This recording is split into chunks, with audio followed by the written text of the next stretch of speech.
നമസ്കാരം. മലയാളി വാർത്തയിലേക്ക് സ്വാഗതം. ഇസ്രായേൽ പലസ്തീൻ യുദ്ധം പോലെ തന്നെ അതിനു മുൻപ് തുടങ്ങിയതാണ് റഷ്യ ഉക്രൈൻ യുദ്ധം. വെറും ദിവസങ്ങൾ കൊണ്ട് എല്ലാം അവസാനിപ്പിക്കാമെന്ന് കരുതിയിരുന്ന പുടിന്റെ കണക്കുകൂട്ടലുകൾ എല്ലാം പിഴച്ചപ്പോൾ തന്നെ യുദ്ധം നീണ്ടു പോവുകയാണ്.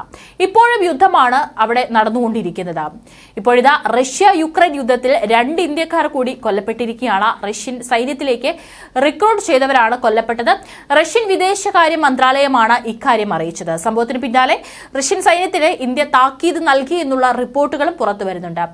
റഷ്യൻ സൈന്യത്തിലേക്ക് ഇന്ത്യൻ പൗരന്മാരെ റിക്രൂട്ട് ചെയ്യുന്ന നടപടി നിർത്തണമെന്നും ഇന്ത്യ ആവശ്യപ്പെട്ടിട്ടുണ്ട്. മൃതദേഹം ഇന്ത്യയിൽ എത്തിക്കാനുള്ള നടപടികൾ ആരംഭിച്ചിട്ടുണ്ടെന്നും മന്ത്രാലയം അറിയിച്ചു.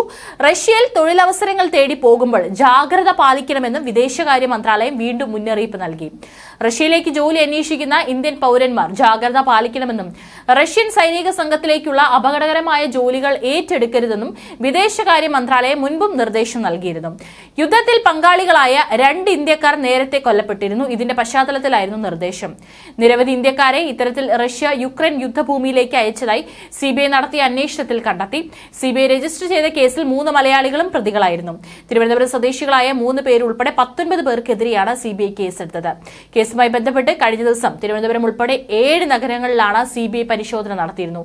മുൻപും ഇതിന്റെ ഗുരുതരമായ സ്ഥിതിയെക്കുറിച്ച് അറിയിച്ചു പറഞ്ഞുകൊണ്ട് പല റിപ്പോർട്ടുകളും പുറത്തു വന്നിട്ടുണ്ടായിരുന്നു. റഷ്യൻ സൈന്യത്തിൽ പിന്തുണ ജോലികൾ നേടിയുള്ള ഇന്ത്യൻ പൗരന്മാരെ യുക്രൈനെതിരെയുള്ള സൈനിക നടപടികൾക്കായി റഷ്യ ഉപയോഗിക്കുന്നു എന്നാണ് റിപ്പോർട്ടുകൾ സൂചിപ്പിക്കുന്നത്. കുറച്ച് ഇന്ത്യൻ പൗരന്മാർ റഷ്യൻ സൈന്യത്തിൽ സപ്പോർട്ട് ജോലികൾക്കായി ചേർന്നിട്ടുണ്ടെന്ന് ഞങ്ങൾക്കറിയാം. ഇന്ത്യൻ എംബസി അവരെ നേരത്തെ വിട്ടയക്കുന്നതുമായി ബന്ധപ്പെട്ട റഷ്യൻ അധികാരികളുമായി ഈ വിഷയം പതിവായി ചർച്ച ചെയ്യുന്നുണ്ട്. എല്ലാ ഇന്ത്യൻ പൗരന്മാരും ജാഗ്രത പാലിക്കാനും സംഘർഷത്തിൽ നിന്ന് അകന്നു നിൽക്കാനും ഞങ്ങൾ അഭ്യർത്ഥിക്കുന്നു എന്നാണ് വിദേശകാര്യ മന്ത്രാലയം വക്താവ് രൺദീപ് ജയ്സ്വാൾ മുൻപ് മാധ്യമങ്ങളോട് പറഞ്ഞിട്ടുള്ളത്.